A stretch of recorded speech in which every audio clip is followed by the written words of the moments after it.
Muchísimas gracias por la invitación.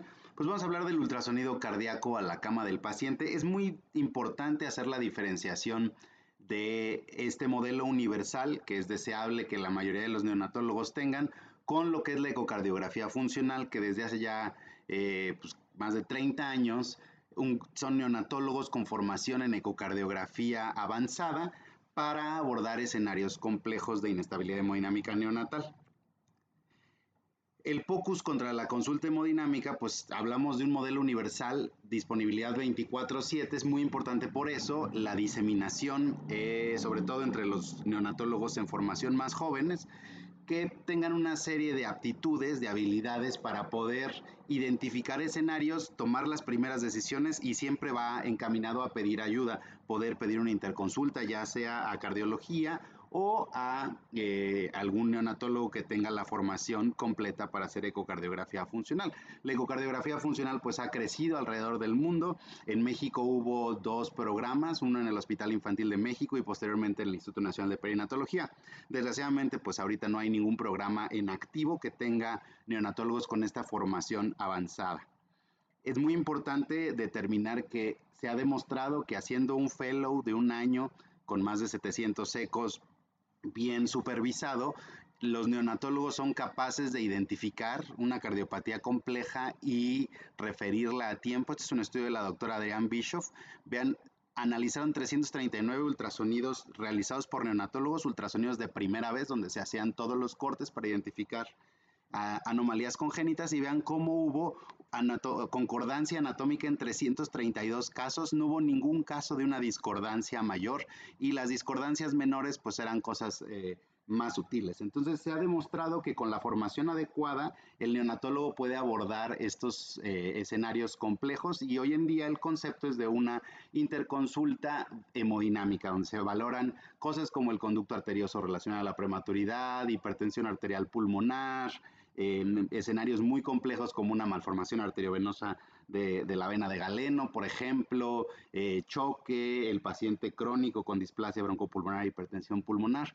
Entonces, ¿qué pasa? Que es difícil tener hospitales donde haya personal capacitado todo el tiempo. De hecho, son contados con una mano los centros que pueden ofrecer esto 24/7. Entonces se tiene que hacer un continuo de imágenes, de valoraciones, y el neonatólogo que está de guardia poder identificar estos escenarios. Aquí les muestro las personas en México que tenemos la formación para hacer valoraciones hemodinámicas después de un fellow completo y una serie importante de casos en nuestro portafolio. Desgraciadamente, pues la mayoría estamos hacia el centro del país. Ojalá en algún momento esto pueda crecer. Y cuando ustedes reciban, pues digamos, promociones de cursos de formación en ecocardiografía funcional, es muy importante que vean que el grupo tenga formación adecuada, sean programas basados en razonamiento fisiológico. Los programas siempre deben de estar documentados en el expediente del paciente. Si se hace una valoración que no se documenta, pues es difícil darle algún valor. Debe haber seguimiento longitudinal. Somos clínicos que tenemos que estar pegados al paciente, tomar una acción y poder medir lo que está pasando, participar en educación médica continua, y es muy importante que vean que se publican los resultados. Nosotros como grupo nos hemos dado a la tarea de separar la parte de ecocardiografía funcional, separar la parte de POCUS cardíaco y estar publicando y comunicando nuestros resultados. ¿Qué pasa cuando un neonato tiene una descompensación súbita? En el Hospital Infantil de México, ya que había una máquina disponible que también los residentes podían tener a la mano, pues nos dimos a la tarea de adaptar un protocolo del neonato con descompensación súbita. Y aquí pueden ver un neonato que puede estar recibiendo reanimación neonatal compleja, y por ejemplo tenemos la vista subcostal para poder asomarnos a ver qué está pasando en el corazón. Este es el protocolo que adaptamos, lo adaptamos pues básicamente del SAFE de la doctora Nadia Youssef, y dividimos a los pacientes en tres escenarios: el paciente que está en paro cardiorrespiratorio, el paciente con inestabilidad hemodinámica o el paciente con inestabilidad respiratoria. Con la doctora Ale Sánchez van a ver ahorita toda la parte respiratoria y por qué. Por ejemplo, para detectar un neumotórax, pues el ultrasonido es el estándar de oro. Entonces nos vamos a enfocar un poquito en la parte de tanto paro cardíaco como de inestabilidad hemodinámica. Entonces, si un paciente está en paro cardíaco, el equipo de ultrasonido se acerca a ayudar. El equipo de ultrasonido es una persona extra. Ahorita vamos a ver cómo nos podemos asomar, a ver si el tubo endotraqueal está en su lugar.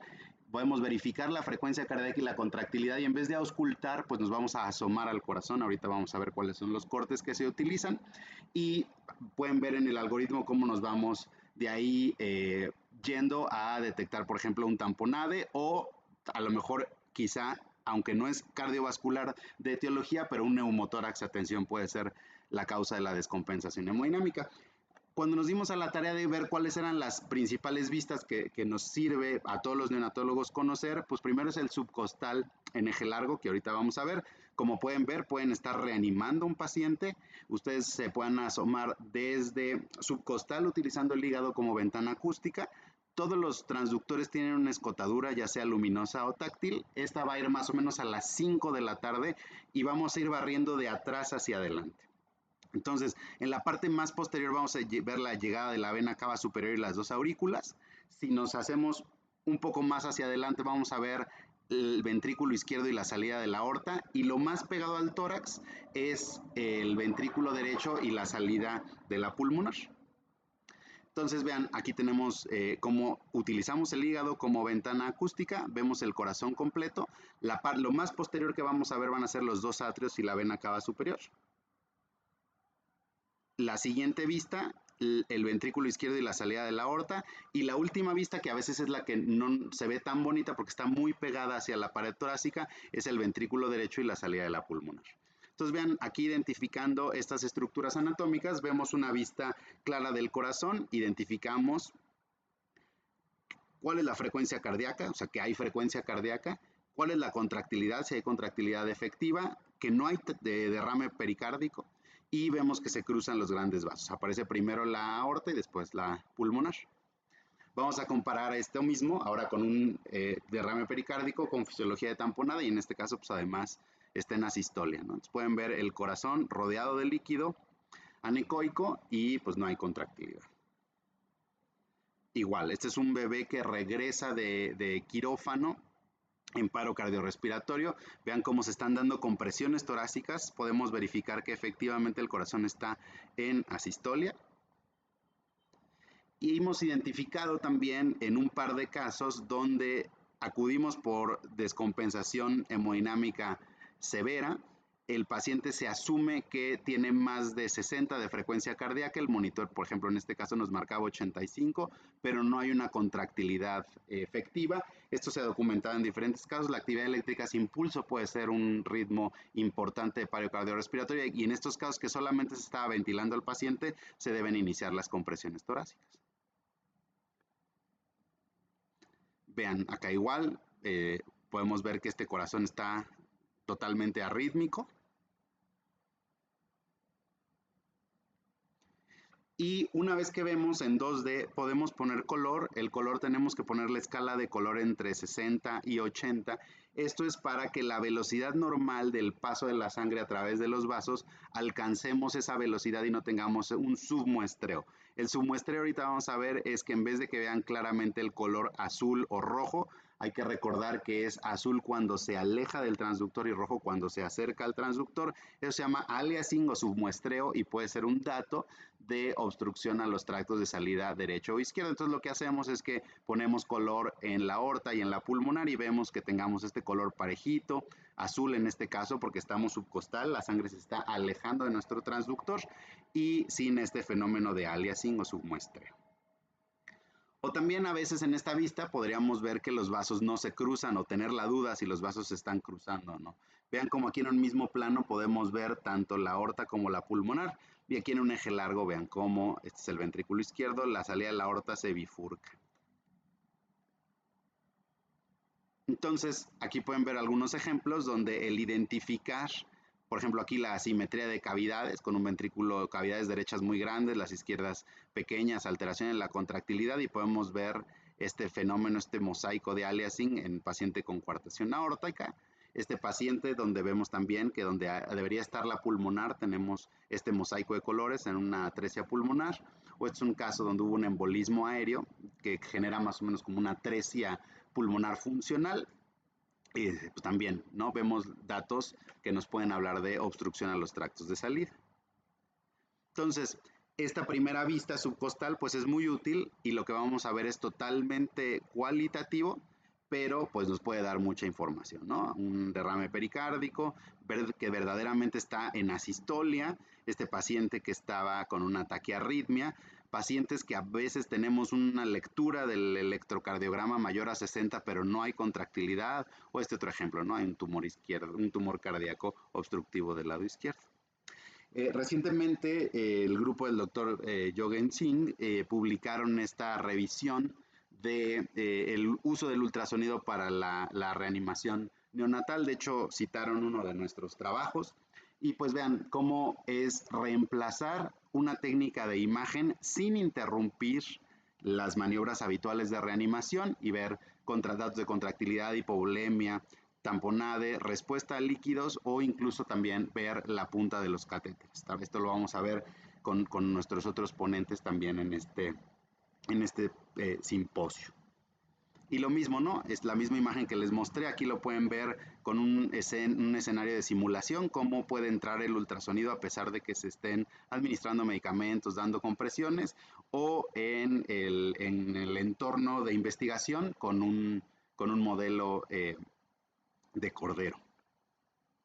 Entonces son diferentes usos del ultrasonido en el caso ya sea de paro cardiorrespiratorio o de inestabilidad hemodinámica.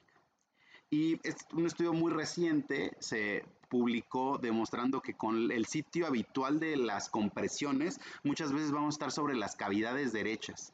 Entonces, ¿dónde está idealmente el ventrículo izquierdo para comprimirlo? Es todavía un tema de mucha investigación y pues integrar el ultrasonido nos ha ayudado a ver esto, ¿no? Que muchas veces donde creemos que estamos haciendo alguna cosa, puede que lo tengamos que rectificar una vez que vemos realmente las estructuras.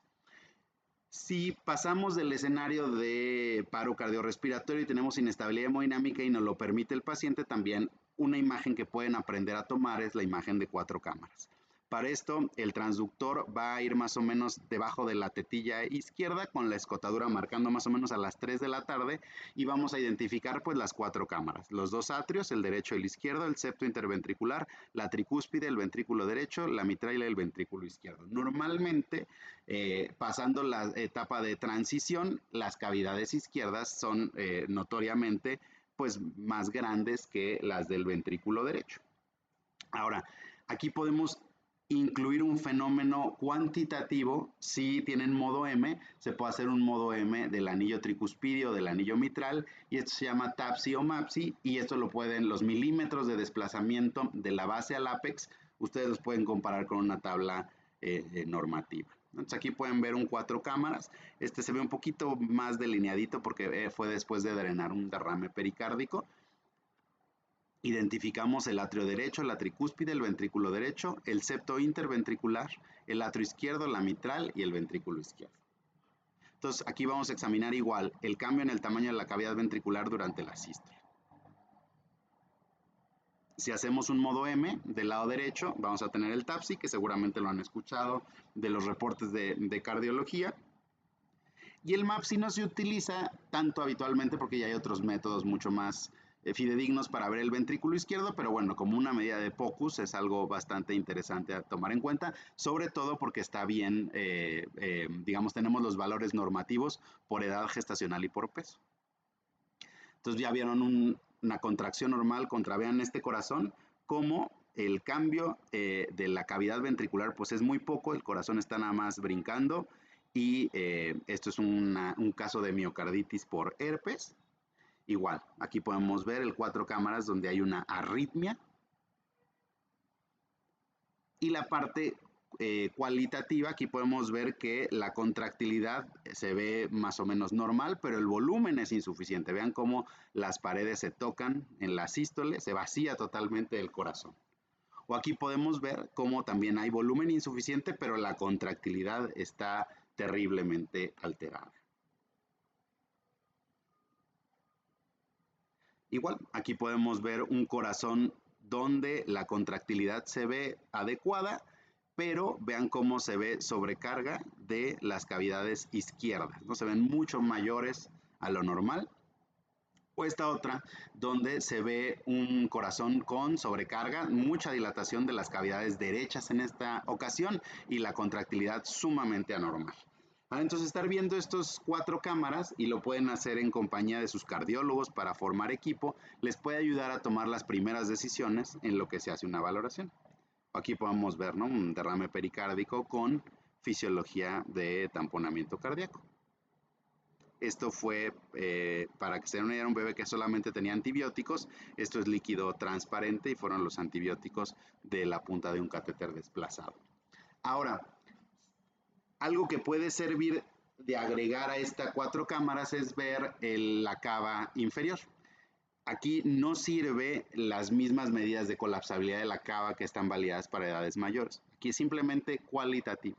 Y lo que ustedes van a querer diferenciar es un corazón vacío, que muchas veces va a estar hipercontráctil, o sea, con contractilidad normal o hipercontráctil, con una vena cava superior, una vena cava inferior, perdón, colapsada, contra un corazón dilatado con alteración en la contractilidad y con una vena cava inferior dilatada. ¿Por qué? Porque lo que normalmente aprendemos a hacer como primer paso, que no siempre es lo correcto, que es administrar volumen. Si ustedes identifican este segundo escenario, el volumen definitivamente no es el problema del paciente y más bien debe de recibir un inotrópico y quizá un diurético. ¿Vale? Entonces, esta cuestión muy sencilla para poder identificar los ventrículos pequeños y la cava para administrar líquido contra el corazón que tiene mala contractilidad y lo que necesitamos son inotrópicos de primera intención. Y aquí les pongo un paciente séptico, vean cómo se tocan las cavidades y esto genera una cosa que se llama aceleración en medio de la cavidad. Si hacemos un Doppler se ve con esta imagen como de daga, que se parece un poco a lo que pasa en los casos de hipertrofia en los hijos de madre diabética, pero bueno, grábense esta imagen, vean un corazón muy vacío, las paredes se tocan durante la sístole y vemos incluso este fenómeno de aceleración en medio de la cavidad. Entonces aquí podemos ver un caso, ¿no?, donde pues se ve el corazón con hipovolemia, vemos una cava inferior pues delgadita, administramos volumen, podemos documentar que incrementa el volumen latido después del volumen y mejoran las condiciones de manera cualitativa. A partir de eso se puede hacer una valoración un poquito más profunda, ¿no? Entonces, diferenciar eso contra esto, ¿no? Una vena cava inferior muy dilatada, sin variabilidad con la respiración y un corazón dilatado con alteración en la contractilidad. Vean, aquí tenemos una fracción de eyección de 40%. Entonces, este bebé no necesita volumen, necesita seguramente un inotrópico. Como muchas veces el neonatólogo no va a tener más que una sonda lineal, que es la que nos sirve para hacer el ultrasonido pulmonar, que ese sí debe ser de nuestro día a día, incluimos nosotros en nuestro protocolo una vista de eje largo. Para esto van a tener que utilizar la escotadura, es un eje largo y va a tener que ser invertido a lo que ustedes harían si estuvieran en modo cardíaco. Entonces, para poder ver el eje largo, la escotadura tiene que estar apuntando más o menos a la cadera izquierda. Y de esa manera ustedes van a obtener una imagen del corazón y aquí vamos a tener el ventrículo derecho, el septo interventricular, la aorta, ventrículo izquierdo, la mitral, el atrio izquierdo, ven el pericardio hiperecogénico que rodea el corazón y la aorta descendente, que es muy importante para identificar líquido adelante y que rodea el corazón, que es un derrame pericárdico, o líquido que se vea por debajo, que puede ser un derrame pleural de ese lado. Lo mismo, aquí lo que vamos a hacer es evaluar subjetivamente la contractilidad examinando el cambio de tamaño de la cavidad ventricular durante la sístole. Y aquí pueden ver 3 ejemplos. Entonces, ¿cuál está asistólico? ¿Cuál tiene una arritmia? ¿Y cuál es una probable cardiopatía congénita? Ahí se los dejo corriendo tantito. Entonces, aquí si pueden ver, no identificamos la salida de la aorta, tenemos una comunicación interventricular y vemos una única válvula. Aquí no sé qué tiene, pero es una cardiopatía congénita y la puede identificar rápido y hablarle a cardiología. Este es un corazón de un prematuro que está en asistolia, no se está moviendo, y este es un corazón arrítmico. Entonces, al elaborar este protocolo, vean cómo muchos casos de descompensación hemodinámica en realidad pues tenían causa respiratoria, como podía ser un neumotórax a tensión. En la experiencia que tenemos tanto en el infantil de México como en perinato, Fueron 1.741 valoraciones, de las cuales 45 correspondieron a este protocolo. El tipo de descompensación se clasificó como respiratoria en el 55%, hemodinámica en 33% y asistencia al paro en 12%. Inicialmente pues yo hacía los protocolos, pero es fácilmente se puede enseñar a los residentes y supervisados, pero lo más importante fue que 3 neumotórax a tensión y 2 drenajes de tamponade los hicieron los residentes solos en la guardia y pudieron salvar vidas, ¿no? Se realizaron 23 procedimientos, 93% de los pacientes sobrevivieron al evento. El único que falleció pues era un paciente que tenía un tamponade por hemopericardio. Y pues en general es algo sencillo y que le da más seguridad a los pacientes. Cosas desde ver que la asistencia a la intubación, que muchas veces nos acercamos con el paciente descompensado, acercan el carro rojo y a veces únicamente ayudando a la intubación se soluciona. Vean aquí cómo podemos ver la intubación del esófago. Aquí están los 2 lóbulos tiroideos, la vía aérea. No vemos el tubo endotraqueal, no tiene sombra posterior. Y el esófago, que debería estar colapsado, si no tiene una sonda orogástrica, se ve con el tubo. Contra el tubo en su lugar entre los 2 lóbulos tiroideos. Y el esófago colapsado.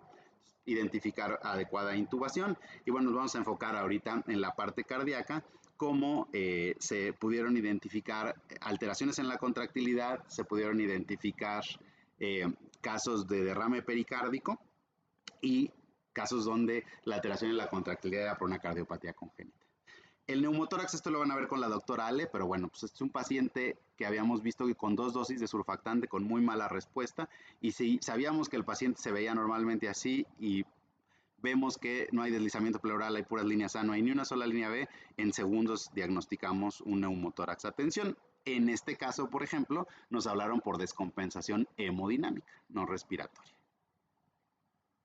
Vean, el gasto cardíaco al momento del neumotórax a tensión era de 60 y después de que se drena el neumotórax incrementa a 188. Y también recientemente publicamos un número en el hospital, en el boletín médico del Hospital Infantil de México de todos los datos hemodinámicos en un caso de un neumotórax a tensión. Paciente que tiene un neumotórax a tensión y aprovechamos rápido para tomar varias medidas hemodinámicas, y paciente con alteración en el desempeño del ventrículo derecho con datos de incremento de las resistencias vasculares pulmonares, hipertensión pulmonar, como rápidamente drenando el neumotórax, pues se normaliza la hemodinamia. Y lo que les había dicho, ¿no? En algunos casos de paro cardiorrespiratorio, 2 estaban en asistolia, pero 2 los encontramos, a pesar de que el monitor nos daba más de 60, con datos de actividad eléctrica sin pulso. Entonces, ejemplos de cómo estas vistas los pueden llevar a otros diagnósticos. Este es un recién nacido de 33 semanas, con 34 semanas corregidas, peso adecuado para edad gestacional, y lo habíamos visto inicialmente por déficit de surfactante. Vean, cuando lo vimos por déficit de surfactante, pues ahí les decimos, ahí está el tubo endotraqueal, la sonda orogástrica, y lo habíamos visto por SDR. Esto lo van a ver con calma con Ale, pero bueno, vean cómo él tenía pulmón blanco universal. Decidimos darle surfactante a este paciente y vean la vista cardíaca que hacemos en la valoración. Nada más quiero que se enfoquen en la contractilidad. Vean cómo tenía una contractilidad bastante normal.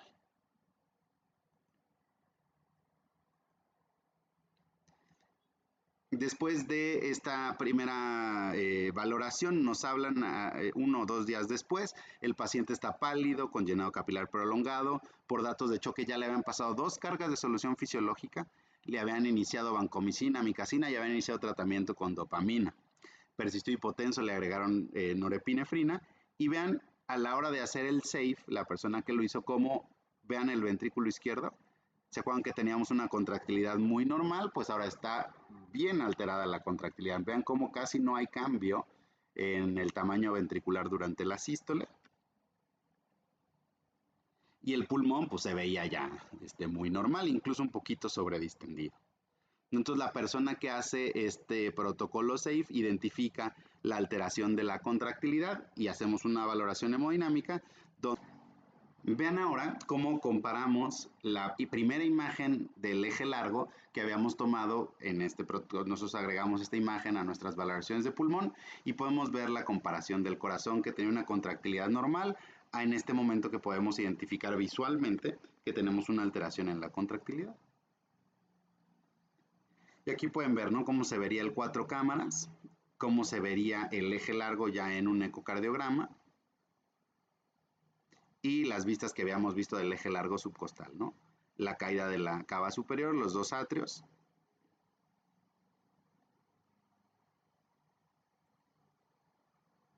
Vean como aquí que ya vemos la salida de la aorta y el ventrículo izquierdo, podemos identificar que la contractilidad no se ve normal y poniéndole color no vemos obstrucción al tracto de salida del lado izquierdo. Y en la última vista podemos ver también, ¿no? Como desde aquí podemos identificar que hay una alteración en la contractilidad, no hay obstrucción al tracto de salida del ventrículo derecho. Y ya tomando otras medidas, teníamos una fracción de eyección de 41, el MAPSI también alterado en 2.1, con un gasto cardíaco en ese momento conservado en 167 mililitros por kilo por minuto. Entonces vean cómo de una imagen cualitativa se hace ya posteriormente la valoración hemodinámica, cambiamos la dopamina por dobutamina y el paciente mejoró y la causa era una sepsis por estafilococo dorado. Este otro caso también es muy bonito porque nos ejemplifica la utilidad. Paciente de 40 semanas que llega a los 28 días con choque, al área de choque. Entonces llegó el paciente al área de choque, por alguna razón respondió a volumen, lo que haya sido eso, pues, pero así estaba descrito que con volumen había mejorado y con esta placa de tórax terrible y nos lo entregaron como sepsis con foco pulmonar. Bueno, entonces vean, si nos asomamos al pulmón, cómo no identificábamos dónde estaba ese foco pulmonar, ya que no habían datos de consolidaciones. En cambio, al asomarnos al corazón, tenemos las cavidades súper dilatadas y con una contractilidad pavorosa. Entonces, rapidísimo, lo que hicimos aquí fue prender nuestro ecocardiograma y pudimos identificar que el paciente tenía una coartación aórtica. Entonces, rápidamente iniciamos prostaglandinas, vean, inicial un lactato de 20 y lo pudimos entregar con un lactato de 2. Un ejemplo de un derrame pericárdico de nutrición parenteral para demostrarles cómo aquí está la aorta descendente, el líquido que rodea el corazón y va por delante de la aorta descendente es pericárdico y lo que se puede ver por abajo puede ser un derrame pleural de ese lado. Ahora, porque es muy importante cuando se está asesorando esto, tener comunicación con alguien que sepa hacer estudios ecocardiográficos avanzados. Es un paciente que tenía asfixia perinatal y hipertensión arterial pulmonar leve, lo habían puesto en CPAP, pero cuando le inician el vasodilatador pulmonar empeora de manera respiratoria, es decir, se inicia sildenafil y empeora la dificultad respiratoria y en la placa se congestiona. Y estas son las vistas cardíacas que me mandan a mí. Entonces, alguien puede tener una idea de qué se trate. Paciente que empeora después de un vasodilatador pulmonar. Pero lo primero es, yo creía que estaban al revés las imágenes. Entonces, ¿tienen una placa o no? Sí tenían una placa. Podemos ver aquí la placa con pues algo de cardiomegalia, lo que les había dicho, los pulmones congestivos. Y aquí yo puedo decir con cierta confianza de que tomaron la imagen cardíaca que querían tomar con el transductor al revés. Aquí ya invertimos las imágenes y vean cómo podemos ver que tenemos bien dilatadas las cavidades derechas y en cambio el ventrículo izquierdo se ve bastante pequeño, ¿no? No se ve forzosamente una alteración en la contractilidad, pero llama la atención el ventrículo más pequeñito. Y la otra imagen lo mismo, estaba invertida y esto sería el equivalente a un eje corto. Entonces, cardio ya lo vio, ¿por qué? Porque vemos muy grande el ventrículo derecho y el ventrículo izquierdo más pequeño. Lo habían clasificado como pura hipertensión pulmonar, entonces puede ser por la pura hipertensión pulmonar, pero había que estar seguros de que no tenga una conexión anómala de venas pulmonares. Entonces, justamente, cardio había dicho que tenía IT leve, tenía un cortocircuito por el foramen oval de derecha a izquierda. Eso también, un cortocircuito puro de derecha a izquierda siempre debe ser un foco rojo para descartar que no tenga alteración justamente en las venas pulmonares. Y bueno, pues al final sí fue una conexión anómala supracardíaca, ¿no? Entonces, pues es muy importante hacer esto en equipo. Estas imágenes, un residente que había tomado el taller con nosotros, pues las tomó, tenía al revés el transductor, pero fue muy importante que del otro lado tuviéramos la preparación para identificar que las imágenes estaban al revés y el conocimiento para saber a qué podía corresponder un caso como este, en el cual al iniciar el vasodilatador pulmonar el paciente empeoraba. Entonces, siempre hay que considerar los principios fisiológicos del corazón y eso hace que tres cosas nos deben de quedar claras cuando manejamos un bebé. Uno, la curva de Frank Starling del neonato es mucho más plana, responde menos a volumen que si lo consideramos con un adulto, y cuando ven la curva del feto pues es totalmente plana. Entonces en los neonatos el volumen rara vez es lo importante. La otra es que el recién nacido va a ser muy sensible a la poscarga. Entonces, sobre todo el ventrículo derecho. En el caso de los neonatólogos, como muchas veces estamos lidiando con incremento de las resistencias vasculares pulmonares, debemos de ser muy cuidadosos y saber qué fármacos vamos a utilizar para prevenir que ese incremento de la poscarga de los ventrículos empeore al paciente. Y la otra es que la relación fuerza-frecuencia es plana por la fisiología del calcio. Entonces, a frecuencias fisiológicas, el miocardio inmaduro va a tener una relación positiva y pueden haber caídas de contractilidad con taquicardia sostenida o extrema. Entonces, todo esto lo tomamos en cuenta cuando hacemos las valoraciones hemodinámicas, pero vean cómo el POCUS cardíaco nos puede dar esos primeros datos para saber cómo actuar. Sabemos que los prematuros tienen un fenotipo clínico muy característico que hace que si utilizamos volúmenes excesivos, si utilizamos vasopresores, vamos a empeorar los casos. Entonces es muy importante identificar el fenotipo y qué es lo que nos está dando esta descompensación hemodinámica. Aquí podemos ver un bebé que está gravísimo, pero hay que saber por qué. Y ya va a cumplir más de 20 años el famoso volumen, dopa, dobuta, noradrena y esteroide. Desgraciadamente en muchos lugares se sigue utilizando así y se sigue usando volumen de primera intención. Y también la dopamina, que es un fármaco que tiene muchos asegúnes, sigue siendo del fármaco vasoactivo que más utilizamos. Entonces, espero que con esto nos hayamos dado cuenta que tomando en cuenta la fisiología, rara vez va a ser mucho volumen la respuesta, va a ser mucho más común que necesitemos inotrópicos y hay que ver cuál es el estado de las resistencias vasculares pulmonares. Y lo que habíamos visto, sobre todo inicialmente de la fisiología del calcio, en los prematuros en general vamos a depender del flujo del calcio extracelular más que del calcio intracelular.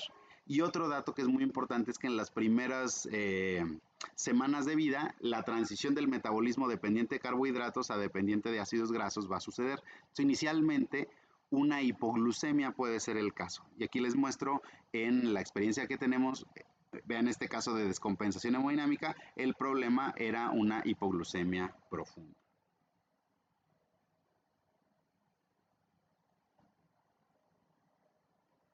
Y aunque es un algoritmo ultrasonográfico, pues tomamos en cuenta todo lo que les da la gasometría.